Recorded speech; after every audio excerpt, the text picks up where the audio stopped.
The House will please come to order.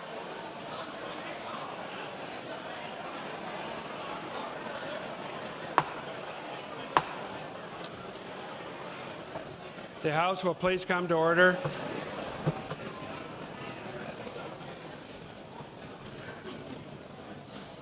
It is my honor to call the House to order today for the purpose of hosting the joint convention between the Ohio General Assembly for the Governor's State of the State address.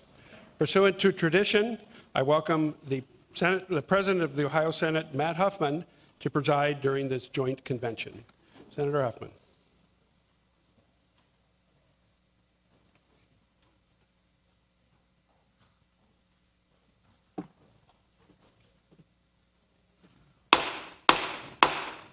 I call this joint convention of the General Assembly to order. Is there a quorum of the Senate present? The chair recognizes the President Pro Tem, Senator Hottinger. Mr. President, a quorum of the Senate is present. Is there a quorum of the House present? The chair recognizes the Speaker Pro Tem, Representative Ginner. Mr. President, a quorum of the House is present. Good. We invite our guests to please rise as we open with prayer. We will be led in prayer today by Bishop Bogdan Danulo from the Ukrainian Eparchy of St. Josephite. After the prayer, please remain standing for the presentation of the colors by the Ohio State Patrol and the Pledge of Allegiance to the flag and the Republic. Bishop.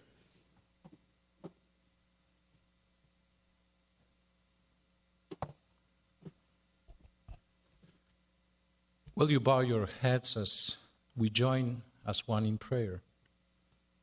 Dear, wise and loving Father, first let me say thank you on behalf of all of us who are gathered here today. Thank you for your many and abundant blessings. Thank you for the life itself, for the measure of health we need to fulfill our calling, for sustenance, and for our friendship. Thank you for the ability to be involved in a state of Ohio work and for the honor of bearing that responsibility. Thank you as well for the freedom to embrace the freedom or reject it. Thank you for the loving us. We pray for our governor, for our Ohio State and House of Representatives, and in particular, I am asking you that you graciously grant them wisdom to govern amidst the conflict of interest and issue of our time, a sense of welfare and a true need of the people we serve, a need thirst for justice and righteousness, confidence in what is good and fitting, the ability to work together in harmony even when there is an honest disagreement, personal peace in our lives, and joy. Further, Creator God, I pray for peace in Ukraine, that aggression cease. For that I pray.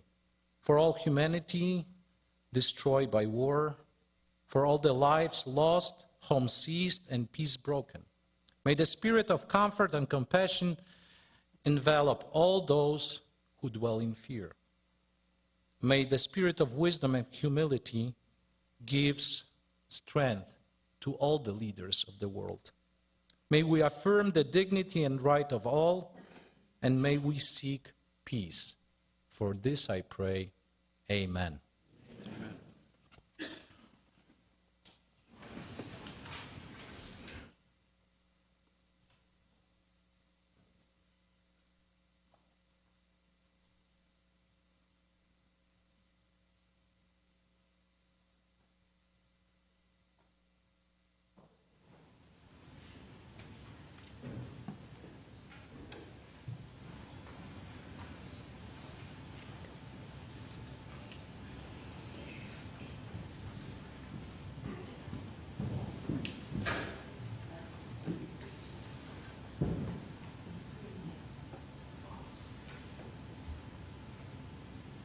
I pledge allegiance to the flag of the United States of America and to the republic for which it stands, one nation, under God, indivisible, with liberty and justice for all.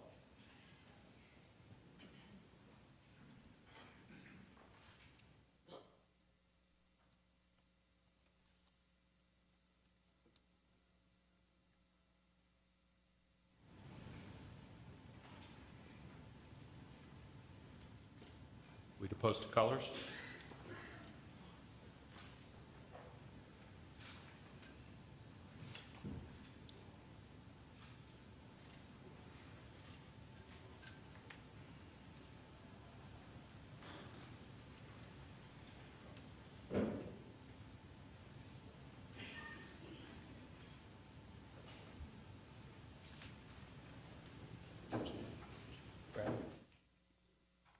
Ladies and gentlemen, the Governor of the State of Ohio, Mike DeWine.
Gentlemen, Governor Mike DeWine.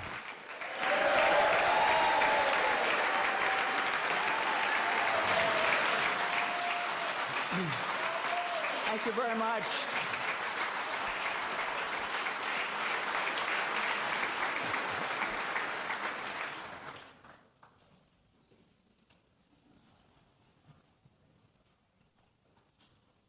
Before I begin, on behalf of the people of the state of Ohio and all who love freedom, I say in salute, glory to Ukraine, glory to the heroes.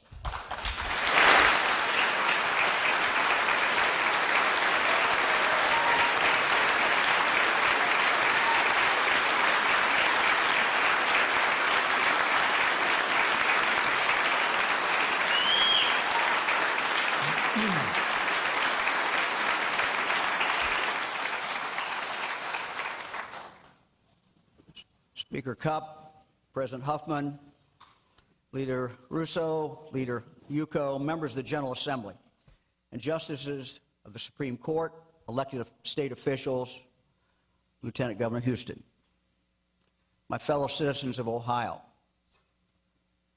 The state of our amazing state is strong.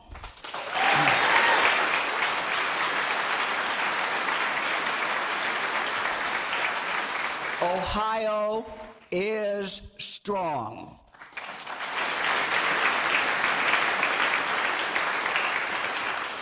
I am so grateful and happy to be back here today with all of you in this historic chamber. The first time all three branches of government have gathered together in 3 years. So it's truly, truly a great day. And I want to thank all of you for yesterday honoring our friend, our former colleague, former Speaker of the House, Bill Batchelder.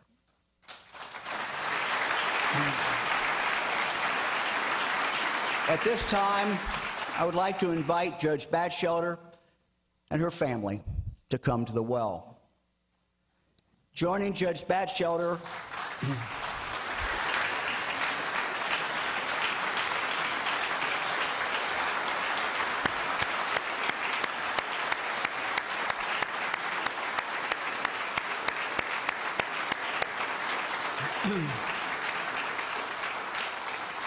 Joining Judge Batchelder are her son Bill, wife Shayla, daughter Elizabeth, husband Matthew, grandchildren Sophie, Ailey, William, James, Eleanor, Matthew, Bethany, and Mary Ruth.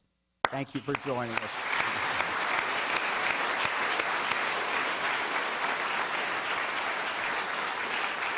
Judge, thank you so very much for being here today and bringing your children and your grandchildren. It's a special moment for all of us, frankly, to have and I hope it's a special moment for you and your children and grandchildren to stand in this chamber, in this well of the chamber of the body that he loved so very, very, very much. In Bill Batchelder's words, truly, the people's house.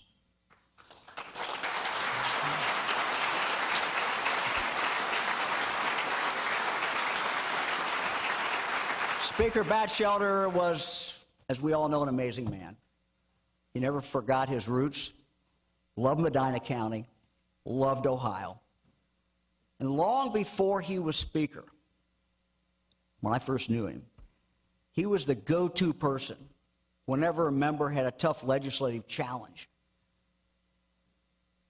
And there has been more than one governor of both political parties who has called on Bill Batchelder for his help when faced with a very, very difficult problem. In his farewell address to the legislature, the Speaker reminded us that, and I quote, "It is the ultimate responsibility of all of us to keep our republic, and that we all must stand strong to protect it." And so today, our friend's words remind us of our obligation as public servants and our duty to the people we were elected to serve. To the Batchelder family, we're honored to pay tribute today to Speaker Batchelder, our friend and a man we love very much. Thank you.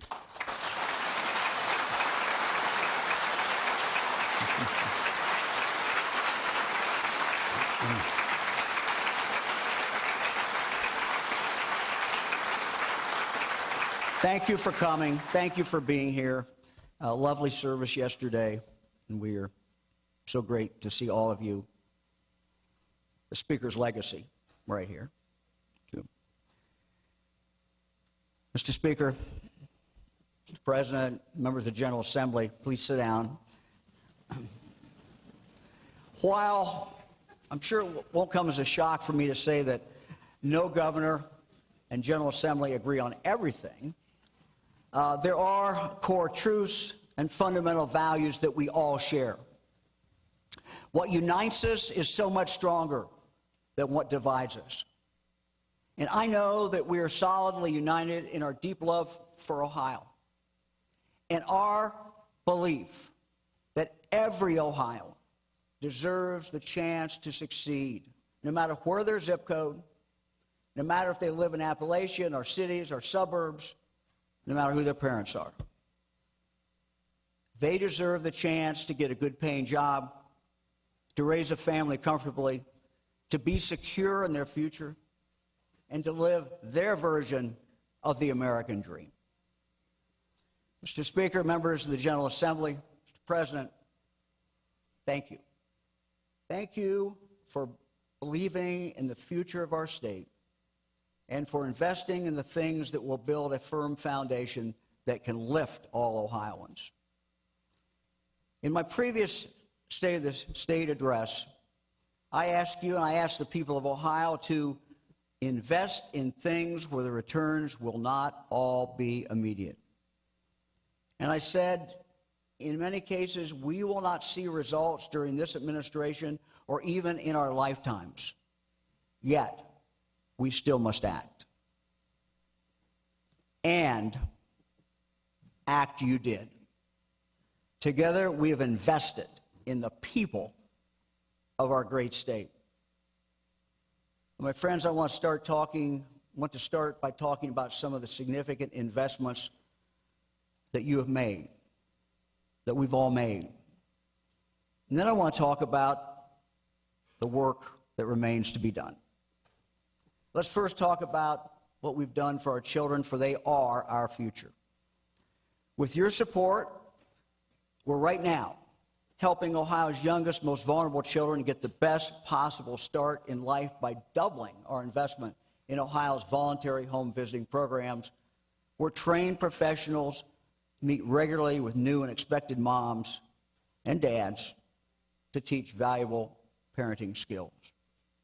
We're making important investments in similar services so that fewer Ohioan babies are born exposed to opiates. We're working so that children do not grow up with lifelong brain damage from toxic lead paint that's peeling from their walls. Together, we are ensuring that more at-risk pregnant moms will have a roof over their heads, because inadequate housing is a huge risk factor for infant and maternal mortality. And we've worked to protect those who cannot protect themselves, the unborn. By increasing eligibility levels and access to quality child care, we're empowering thousands more families to take on full-time, full-year employment, promotions, higher wage jobs. And we've taken together significant steps to change our child welfare system so that the health and safety of the child always comes first.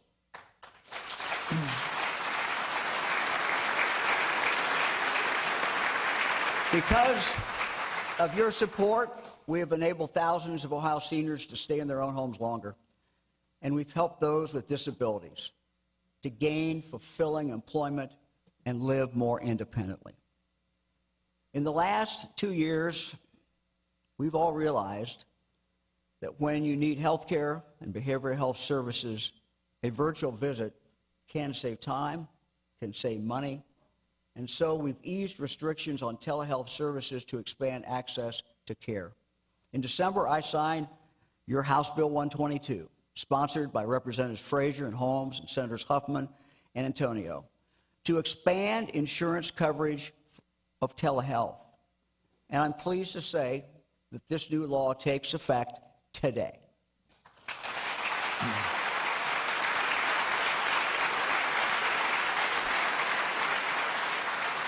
We are blessed in Ohio with an abundance of water, and we are the stewards of this precious resource. And together, we've taken unprecedented steps to preserve that water and make it accessible to all Ohioans. We are now, with your help, in the fourth year of H2 Ohio. The visionary plan to rid Lake Erie of toxic algae blooms, which threaten the drinking water of nearly 3 million of our citizens. And we've repaired and replaced decades-old lead water pipes, and we have more to go. Now, with the placement of new lines that never existed before, there are parts of Ohio where, for the very first time, citizens will not have to travel miles just to get clean drinking water. Together, we're investing in our neighborhoods to demolish dangerous, decaying, unsightly buildings and to clean up hazardous brownfield properties to spur economic development. And we're closing the digital divide with the goal that everyone in Ohio will have the necessary broadband services on which our citizens depend for everything, from homework to health care. And I want to now recognize Lieutenant Governor John Husted for spearheading this effort.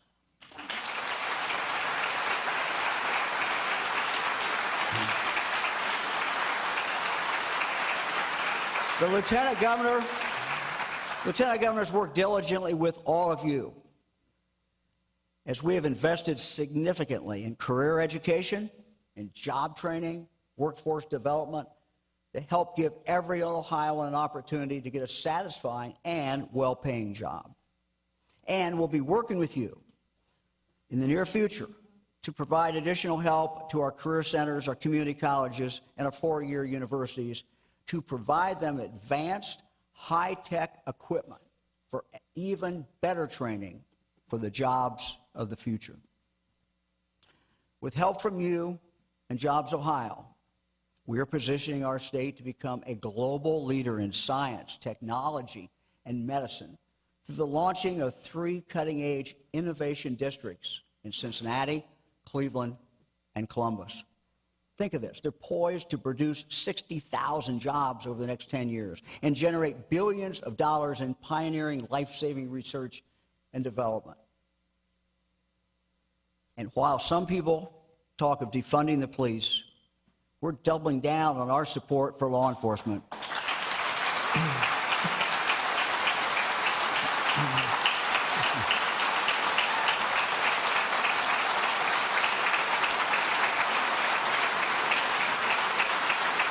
We are doubling down. We're doubling down. We're doubling down our support for law enforcement by giving them more resources to keep the people of Ohio safe.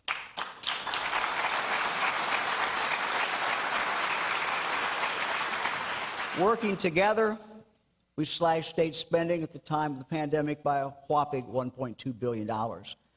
And we cut taxes by more than $3.6 billion.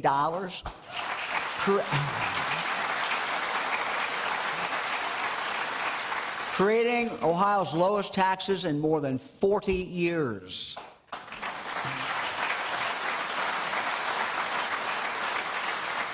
Leaving more money for businesses to reinvest in our economy and create jobs.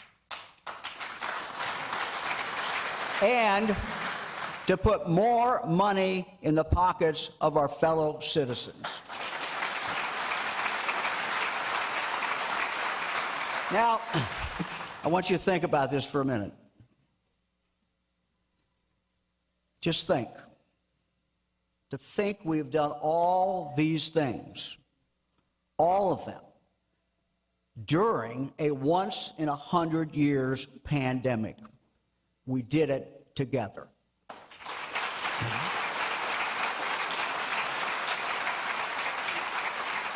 Now, though we've had many shared successes, the past couple of years certainly have been difficult for all Ohioans.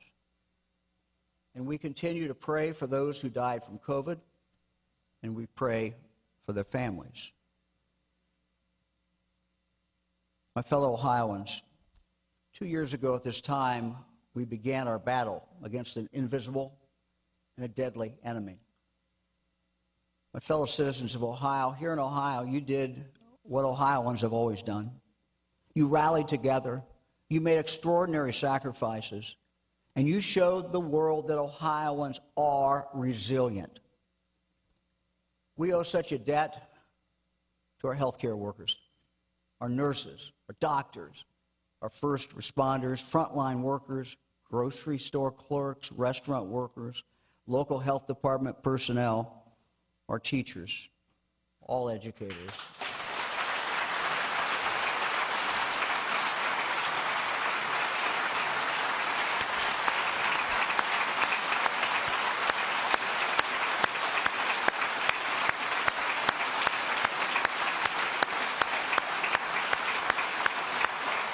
And so many others, all of whom stepped up in countless ways over these past 2 years. This time I would like to ask our Ohio National Guard Adjutant General John Harris to stand. General.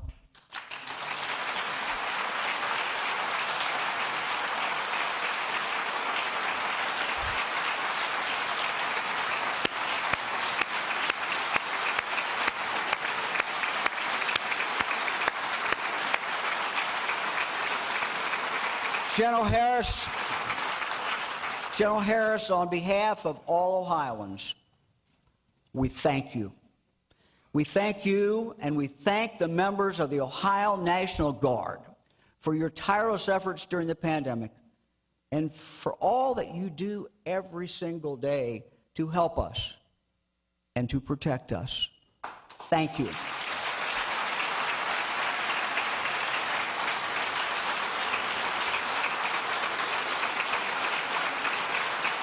General,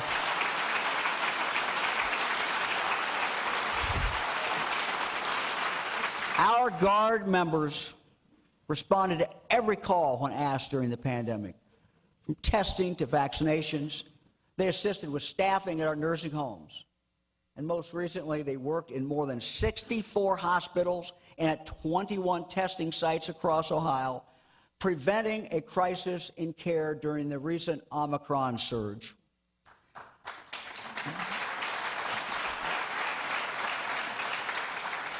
And members of our Guard also traveled to the southern border in Texas and the border in Arizona to help stop the influx of deadly fentanyl and other lethal drugs into our state and into our nation.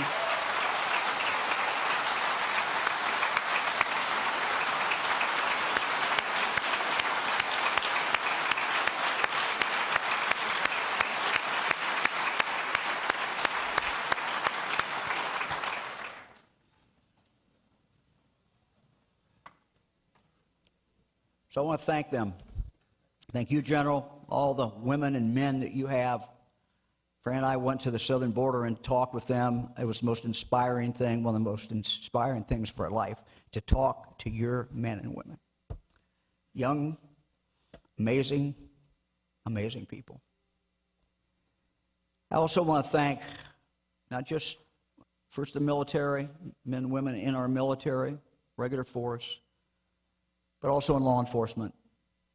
I want to thank our firefighters who risk their lives every single day to protect us. And we must remember all the Ohioans who have made the ultimate sacrifice. So please join me now in a moment of silence for Marine Gunnery Sergeant James W. Speedy from Cambridge. He died Friday night during a NATO training exercise. We pray for him. We pray for his family.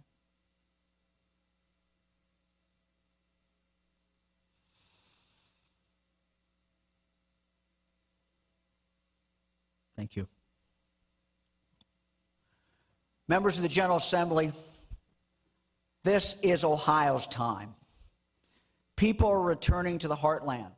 They're coming to Ohio because we have lower taxes, a strong business climate, and a good regulatory environment, made better recently by the enactment by you of Senate Bill 9, sponsored by Senators Rogner and McCauley. But you know, my friends, it's so much more than that.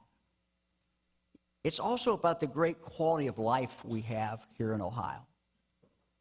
No matter where you live in Ohio, you're within driving distance of amazing art, great theater, major league sports, and then there's education. We have 14 public universities, great universities, 74 amazing private colleges and universities, 23 community colleges, and a host of great career centers all over the state of Ohio. And we have a world-class state fair that is back this year.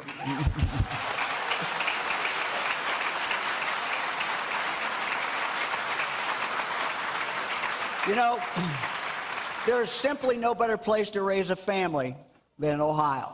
Right, Fran? No place better. There's no better place. There's no better place to live. There's no better place to start or grow a business. And no better place that provides more opportunity than Ohio. What Wilbur Wright said 100 years ago is still true today. This is what he said. If I were giving a young person advice as to how they might succeed in life, I would say, pick out a good father and mother and begin life in Ohio.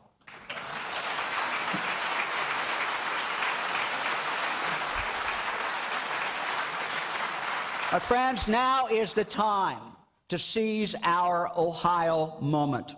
Our economy is moving, Our state budget is on firm footing. Our bond rating is the highest it's been since 1979.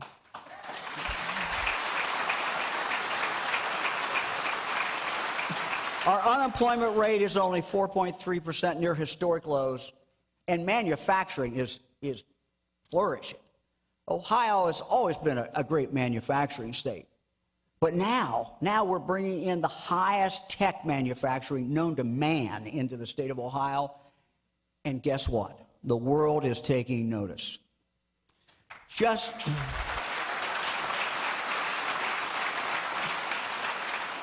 a few short weeks ago, we announced the single largest economic development investment by one company in the history of the state of Ohio.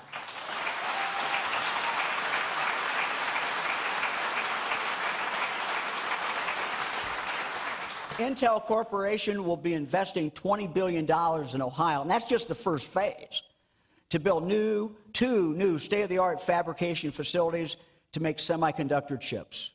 Now, this will impact not just Central Ohio, but our entire state, as many of their suppliers will be moving to Ohio. To all of you, thank you. Thank you for helping make this deal a reality. It's a game changer for our state, and will have such positive economic ripple effects all across Ohio. Your support in this legislature of the mega projects legislation through House Bill 110 made a huge difference. A huge difference. I want to thank you for that.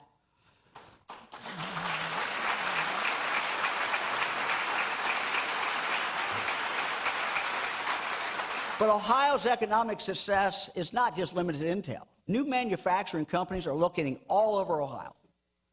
They could have gone anywhere, but they chose Ohio. Just a few examples. Cleveland-Cliffs built an amazing state-of-the-art plant in Toledo. Sherwin-Williams is building a new research facility in Brexville, and their new headquarters is going to be in downtown Cleveland. Leading aerospace company Sierra Nevada Corporation recently set up operations in the Miami Valley at the airport. And then there's Global Cooling in Athens County, Oleum Cell in the Mahoning Valley, Nestle Purina in Claremont County, and so many, many, many more. My friends, Ohio has just taken off.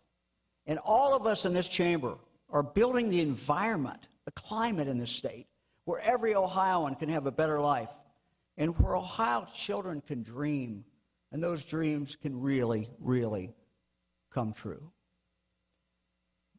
But our work is not done. In many ways, our work is just beginning. Ohio will not rise to its highest level until we do even more than we already have in several very important areas. And I want to talk to you about those. Let's begin by talking about mental health. Now, I'm very proud of the work that we've started together. And we've done a lot in the area of mental health in the last 3 years.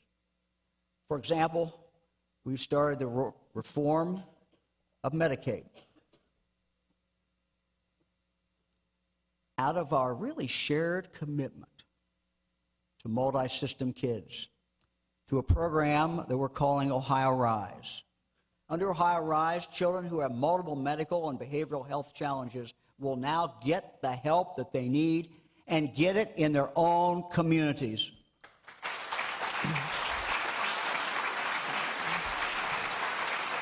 Parents will no longer be forced to give up custody in order to get their children the help they need, and families under Ohio Rise will stay together.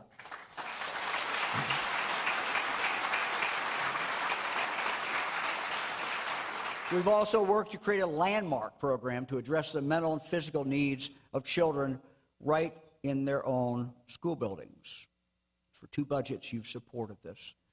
We specifically focused dollars for schools across Ohio to provide for on-site medical clinics, additional counselors, mental health services, prevention after school care, family support such as English classes, access to health care, as well as new training and programming around childhood trauma and mental health for our most vulnerable children.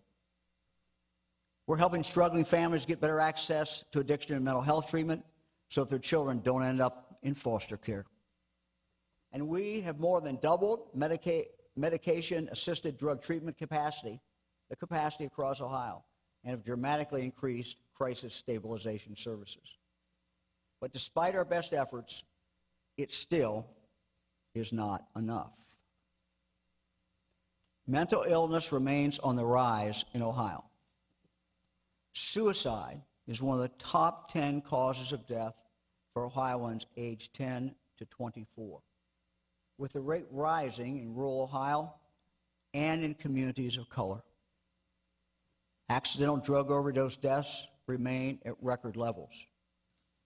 The shared adversity of the COVID pandemic has worsened rates of depression, anxiety, addiction, and post-traumatic stress disorder. Access to care still remains elusive for far too many Ohioans. And over 40% of Ohio children have experienced one or more adverse childhood experiences, putting them at higher risk for lifelong health and mental health challenges. Now, to better understand how we got here, we have to go back in history a little bit. Let's go back 60 years to the Federal Community Mental Health Act of 1963, when hundreds of thousands of women and men with brain disorders were released from psychiatric hospitals, promised, as the then President John Kennedy said at the time, and I quote, they were promised that the cold mercy of custodial care would be replaced by the open warmth of community. Now, despite our good intentions, tragically, that promise was not kept, not nationally, nor here in Ohio. And that community system was never fully built. Ohio closed psychiatric hospitals, but without prevention or residential services in place, and without building full capacity outpatient care. Many Ohioans in need of support became homeless, languished in jail or in prison. And now every day in Ohio we have families in crisis. They need immediate help. Immediate help. Too often they have nowhere to turn, no idea where to go. So the loved ones suffer, and sometimes these individuals, our friends, our family members, die needlessly. We can change this. While we can never fully remedy the mistakes of the past, we can resolve to change the course of history moving forward by making help visible, accessible, and effective in all communities of the state of Ohio. We can do this by investing significantly more resources in the following. 1, we must grow our behavioral health workforce. 2, by increasing research and innovation. 3, by building a community capacity for care that offers better crisis response services and treatment, increased prevention efforts, and more residential and outpatient services.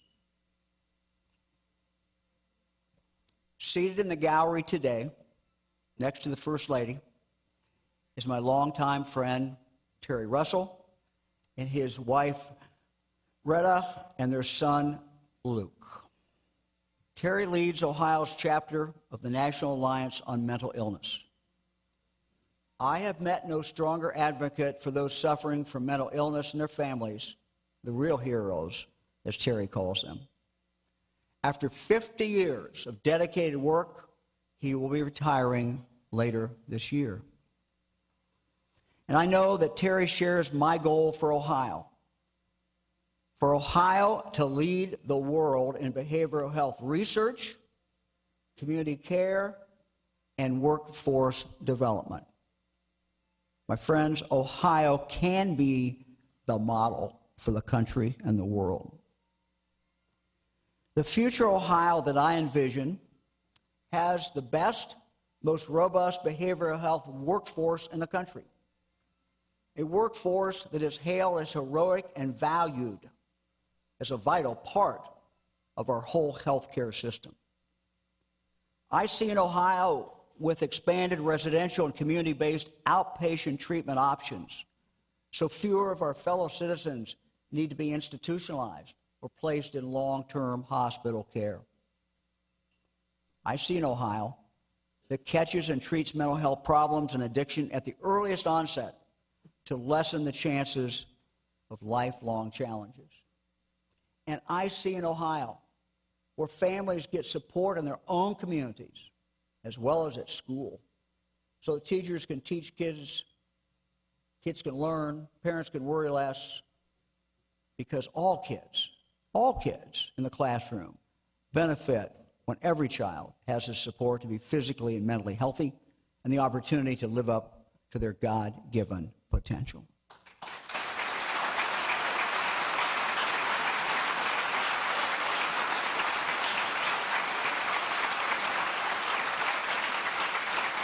I see an Ohio that harnesses the innovative potential of our great research colleges and universities to conduct strategic cutting-edge research. I see an Ohio with fewer emergency room visits and where fewer Ohioans with mental illness are living on the streets. I see an Ohio where mental illness isn't criminalized, lessening pressure on the criminal justice system. In the Ohio I see, fewer families face the unimaginable grief of losing a son, daughter, brother or sister, or a parent to suicide or to an overdose. I see in Ohio where shame, fear, stigma, and embarrassment are erased. I see in Ohio where mental illness is treated as a health issue, not as a crime. And those who seek health are met with respect and treated with the dignity that they deserve.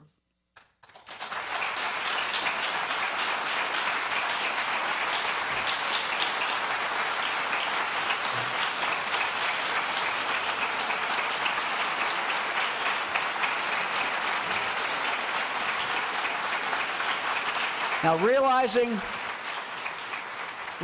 this vision will require us to take a giant step forward. But if we build on our successes and the work we've started together, we can truly bring about lasting change. My friends, the system isn't broken. It was just never fully built. And it doesn't exist everywhere in Ohio yet. And so we must build it. We must do the work that has never been done before. We must fulfill the promises made over 60 years ago, but that were never kept. And the bottom line is this: Ohioans with untreated addiction, mental illness, will remain underemployed and unemployed, and so much potential for people, for families, for the state will be lost if we look the other way. In the weeks ahead, I will be coming to you with specific proposals for how we finish this important work. Now, it won't happen overnight, and it will take a major long-term commitment from all of us. We can create the opportunity for people with mental illness or addiction to build the skills to lead joyful, meaningful lives. And if we do, it will result in reduced community costs, more people working, more people contributing to the vitality of their own communities. And my friends, we have the ability. We have the talent. We simply must have the will.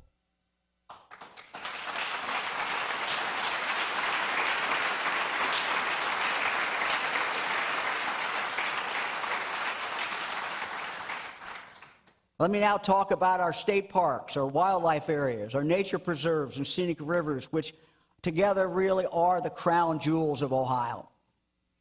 We are blessed with a system of 75 and soon to be 76 state parks. With state parks that in Ohio, by the way, are free to go into. Many Ohioans discovered or rediscovered the state parks during the pandemic. From Maumee Bay to Geneva to Lake Hope to Great Seal, the Houston Woods to John Bryan, our state parks add so much to our quality of life and make Ohio such a great place to live.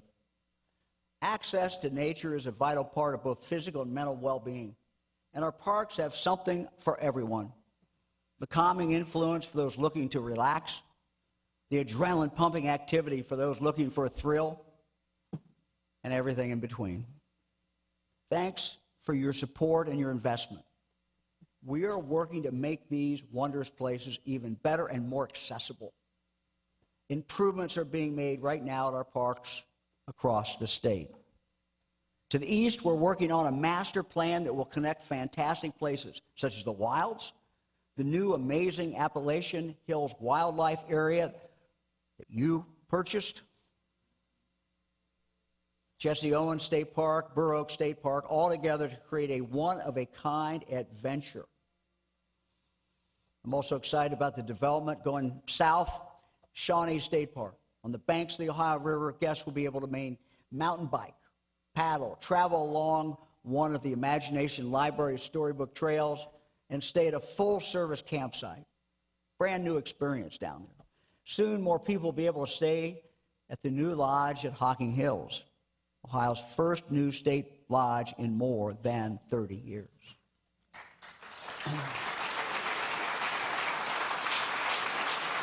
And our newest state park will be at Old Town in Greene County, honoring the heritage of the Shawnee tribe, Tecumseh, and the intersection of the Native Americans and the pioneers in the late 1700s. Members of the General Assembly, our dream is for Ohio to have the best state park system in the country. In the weeks and months ahead, I'll be asking you to reinvest in our magnificent state parks, as I know we share a commitment to preserving their natural beauty and the natural beauty that God has graciously bestowed upon Ohio. By continuing to invest in our parks, when visitors come, they will feel like family, and they will say, "This is Ohio."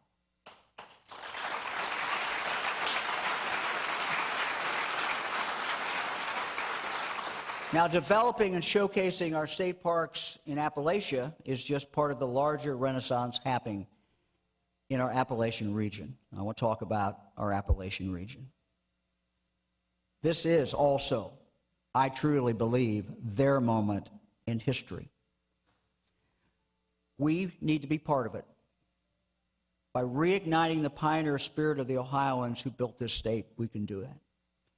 One of the most important things we can do that will benefit not only the 32 counties in the Appalachian region, but also our entire state, is to make a long overdue comprehensive investment in Appalachia.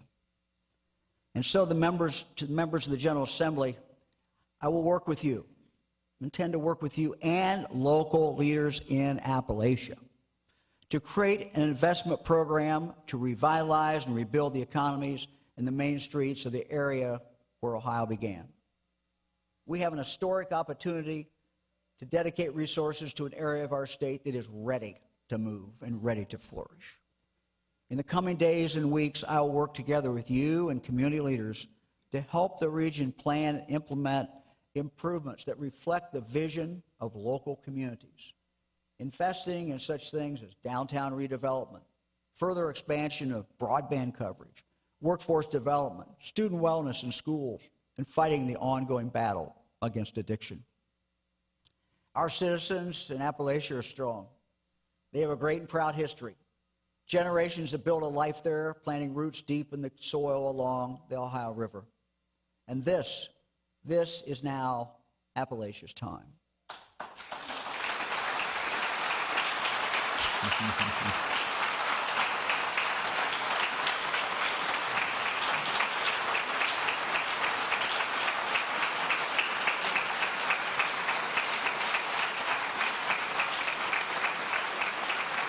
Ohio, a great state, but there remains gaps in access to opportunity for too many of our children in our cities, in our suburbs, in our rural areas. My friends, we have a moral obligation to do everything in our power to remove these barriers and to help them succeed.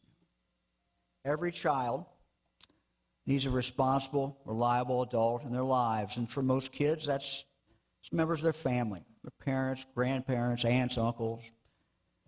But we also know that tragically there are some children in Ohio, and they're all over Ohio, different regions, who don't have that, or at least don't have it consistently. All children need mentors, someone they can look up to, someone they can count on, someone who can help them in school, keep them out of trouble, away from the dangers of drugs and alcohol, someone who can teach them life skills and help them deal with the challenges of growing up and the added burdens of living in difficult, chaotic, stressful, complex situations. Members of the General Assembly, we have the ability to transform the lives of so many kids who, for whatever reason, don't have someone in their young lives who can be that role model. In the coming days, I intend to work with you and with community leaders and with our colleges and universities to create a combined scholarship and mentorship program that can be replicated all over Ohio so that no child in the state lacks the guidance and direction that they need. And so they can also have financial support to continue their education, to become career ready, whether by earning a credential, a certificate, or a degree. I will need your help, but I will also need your ideas. There's so many strong advocates in this chamber that look around for children. And we also have great examples already of programs in Ohio, such as I Know I Can in Columbus, Say Yes Cleveland, and many, many more. We need to do this because, frankly, it's the right thing to do for these kids. And it's the right thing to do for all of us. And just as I said regarding those with behavioral health challenges, our state's economy, our state, will not fully flourish if we leave these kids behind. We can't leave them behind. There is so much untapped potential there, potential that we can't afford to waste. Now let me talk about another area that I've cared about my whole life, and I know you care about it as well, and that is highway safety. Whether driving under the influence of alcohol, marijuana, or other drugs, or driving while texting, driving too fast, too many Ohio lives, too many Ohio family members are still being lost on our highways. In fact, last year, fatalities on our roads in Ohio were at their highest level since 2002. And we all know, everybody knows, because we drive and we see things, that distracted driving, is a key factor behind so many of these crashes. There were nearly 12,000 distracted driving-related crashes reported last year in Ohio, causing more than 300 injuries, serious injuries, and at least 43 deaths. And 39% of these crashes involve drivers who are 15 to 24. So we must do more. Ohioans, I believe, want us to do this.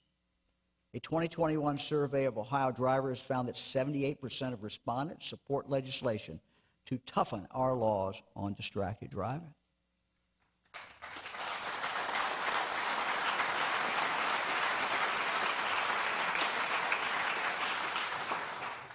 Representative Abrams, Lampton have a bill, House Bill 283, pending before you now, that if passed, will significantly help decrease distracted driving tragedies.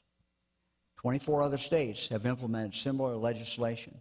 And in those states, they have seen significant reductions in serious and fatal accidents. My friends, lives are at stake. Please pass this bill.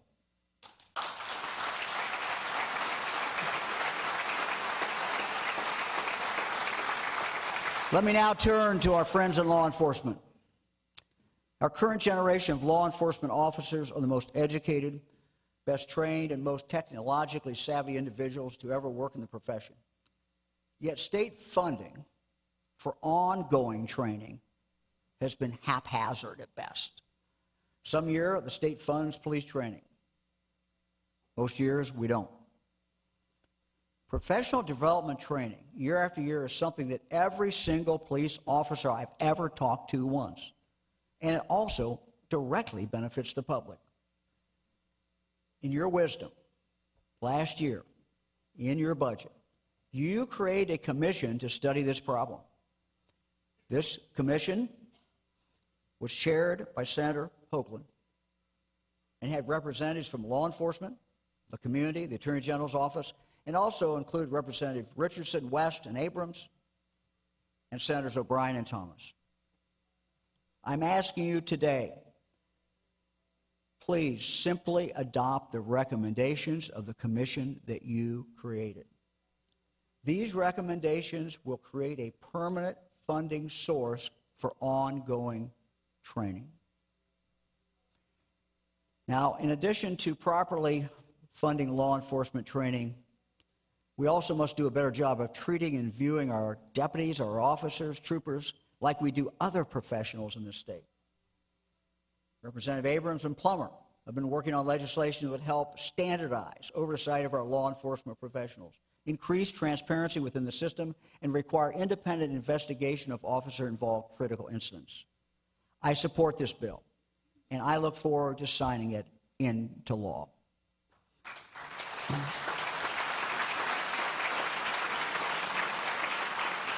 Finally, we must work hard to support our officers and deputies by giving them the resources to go after violent criminals. I want to talk about this for a moment.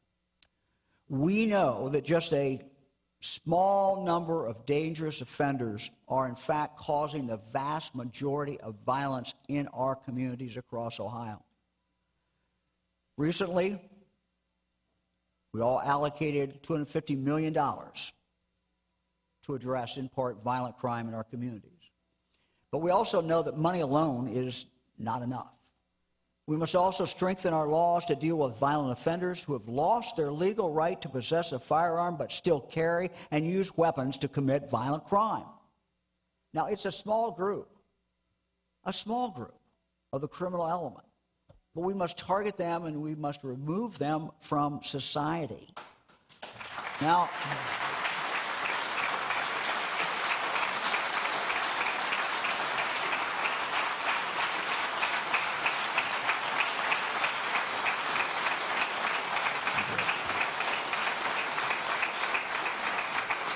there is a bill pending before you that achieves this goal by increasing penalties on these dangerous felons.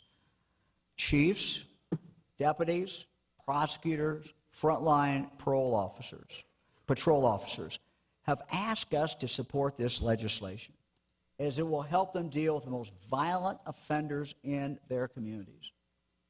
My friends, we need to get tough on the convicted violent offenders who carry and use weapons in violation of the law. If we can remove this small group of dangerous offenders from our streets, the violent crime in our neighborhoods will be reduced dramatically.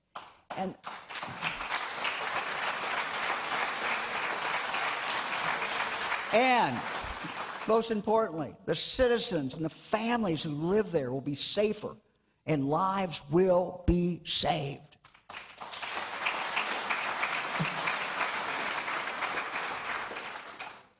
I saved the best for last.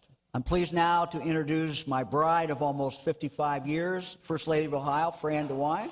And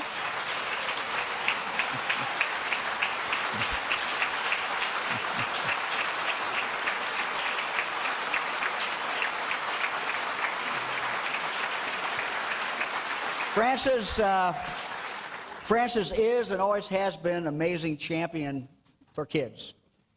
At the start of our administration, she partnered with the Dolly Parton Imagination Library to create the Ohio Governor's Imagination Library. I want to thank you all for providing the funds. These funds that you provided are being matched 50-50 by each local community. And what they do is provide a book each month to Ohio children ages 0 to 5. When we started, only 13% of Ohio eligible kids were receiving these books. Now that number has risen to 43%.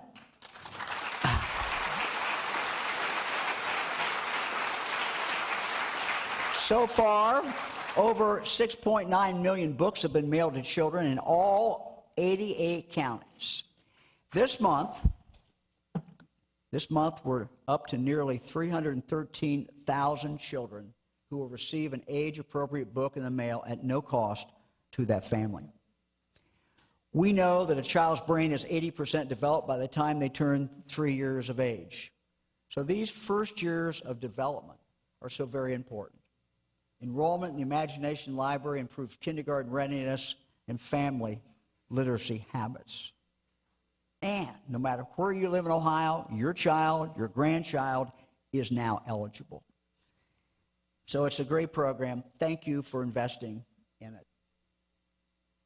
My friends, spring is here, and everything is possible in the springtime. You've heard me talk in the past about my grandfather who, well into his later years, continued to plant trees, knowing he likely would not live to see them fully grown. He did it nonetheless because he had faith. He had faith in the future, and he wanted those trees to be there for his grandchildren, his great-grandchildren. At the conclusion of this address, I invite everyone here to join the First Lady and me on the South Plaza across from the Ohio Theater as we plant a dogwood tree on the State House grounds. Dogwood tree, native to Ohio, represents renewal and rebirth. We plant this tree today as a symbol of our shared faith in Ohio's future and as a recommitment to investing in things that may not have results today, but that will transform tomorrow.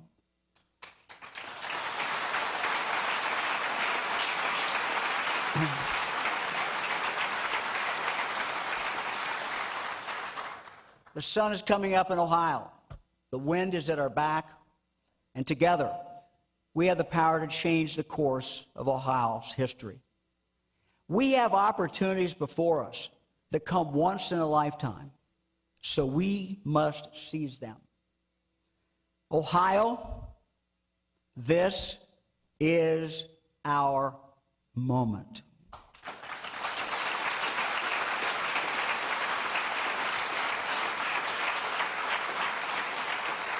Perhaps our fellow Ohioan, who you may have heard of, Joe Burrow, said it best after the Bengals advanced to the AFC Championship game when he said, and I quote, "We're a really, really good team. We're here to make noise, and teams are going to have to pay attention to us because we are coming for it all." Well, my fellow Ohioans, so is the state of Ohio.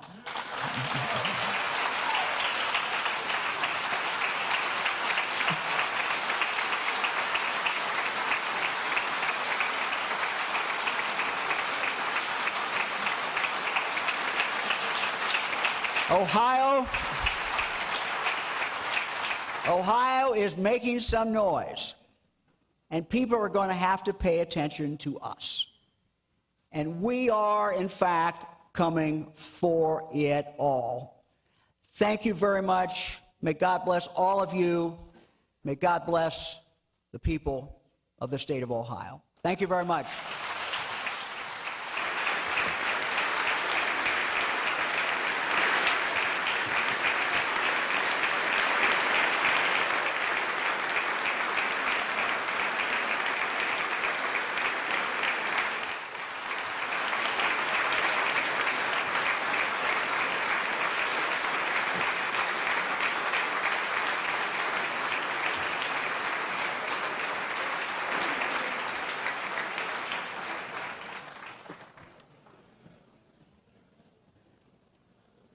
The chair recognizes the President Pro Tem, Senator Hottinger, for a motion. Mr. President, I move that the joint convention adjourn. Without objection, the joint convention is adjourned.